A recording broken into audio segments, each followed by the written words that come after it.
আসসালামু আলাইকুম। আশা করি সকলে ভালো আছেন। তো আরেকটা ভিডিও নিয়ে চলে আসছি আপনাদের মাঝে। আশা রাখছি পুরো ভিডিও জুড়ে থাকবেন। আশা তো করতেই পারি যেহেতু আপনারা আমার ফ্যান ফলোয়ার, আপনারা আমার ভিডিও দেখেন। তো এখানে হচ্ছে ২ টা টাটকা সসিন্দা নিয়েছি, একেবারে করুল। করুল সসিন্দা কিন্তু অনেক বেশি ভালো লাগে। মানে করুল সসিন্দা দিয়ে যদি মাছ দিয়ে রান্না হয় অনেক সুন্দর স্মেল আসে আর খেতেও ভীষণ ভালো লাগে। শীতের ঋতু হচ্ছে সবজি রাজার ঋতু। আসলে শীতকালে কিন্তু প্রচুর সবজি পাওয়া যায়। আপনি যখন বাজারে যাবেন তখন কিন্তু হরেক রকমের সবজি পাবেন। শীতকালে টাটকা টাটকা ধনিয়া পাতা, সেই সাথে হচ্ছে কাঁচামরিচ, তার সাথে আছে টমেটো।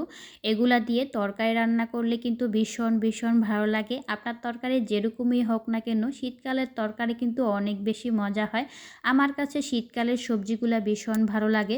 দেখবেন শীতকালের সবজিগুলা কিন্তু অন্য কালে মানে অন্য ঋতুতে ভালো লাগে না। শীতকালে যেরকম ভালো লাগে অন্য মৌসুমে অত বেশি ভালো লাগে না।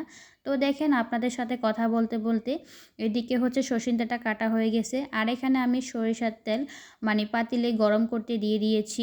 আপনারা জানেন আমি সরিষার তেল খাই, আমি কয়েকটা ভিডিওতে বলেছি। যার কারণে হচ্ছে সরিষার তেলটা আগে প্রথমে একটু গরম করে নিতে হয়। আর এখানে আমি পেঁয়াজ, কাঁচামরিচ এবং কি পেঁয়াজ পাতা, রসুন, টমেটো সব কিছু মিলে হচ্ছে প্রথমে একটু ভাজি করে নেব। মানে ভাজি করে নিলে কিন্তু স্মেলটা অনেক বেশি ভালো আসে। আর দেখবেন যখন এরকম ভাজি করা হয় তখন কিন্তু মশলাটা একেবারে আমাজ হয়ে যায় আর কি, মানে নরম নরম টাইপের হয়ে যায়। যখন হচ্ছে এরকম নরম টাইপের হয়ে যায় তখন কিন্তু তরকারির মধ্যে অনেক বেশি ভালো মেশে। তো এখানে আমি স্বাদ মতো লবণ আর হলুদ মরিচ সাথে সামান্য একটু মশলা গুঁড়া দিয়ে দিচ্ছি। আমি আমার ঘরে থাকা মশলা দিয়ে রান্না করি। উপরঞ্চ মানে কোনো হাই কোয়ালিটির মশলা দিয়ে আমি রান্না করি না। তবে আমার এই রান্নার মশলাটা কিন্তু অনেক বেশি ভালো। আমি ভালো পদ দিয়ে হচ্ছে মশলাটা তৈরি করি। সব কিছু দিয়ে মশলাটা তৈরি করা হয়, যার কারণে এক্সট্রা মশলা।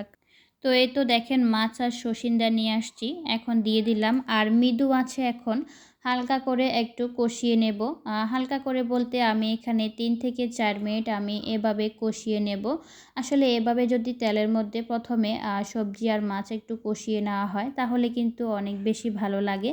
আর দেখবেন শীতকালের সবজি বা যে কোনো তরকারি আপনি যদি আগের দিন রান্না করেন পরের দিন যদি খেতে যান অনেক বেশি ভালো লাগে। আর শীতকালের তরকারিগুলা পরের দিন পরোটা বা রুটির সাথে অনেক বেশি ভালো যায়। আমার কাছে কিন্তু ভীষণ ভালো লাগে। তো এই তো দেখেন আপনাদের সাথে কথা বলতে বলতে পানি দিয়ে ফেলছি, এরপর হচ্ছে ঢাকনা দিয়ে ঢেকে অনেকক্ষণ আমি জাল করেছি। আর এখানে দেখেন ঝোলটা হচ্ছে অনেকখানি কমে গিয়েছে। তো আমি কিছুক্ষণ পরে নামিয়ে ফেলবো। এখানে আমি ধনিয়া পাতা দিয়ে দিচ্ছি, আসলে স্মেলটা অনেক বেশি ভালো লাগছে।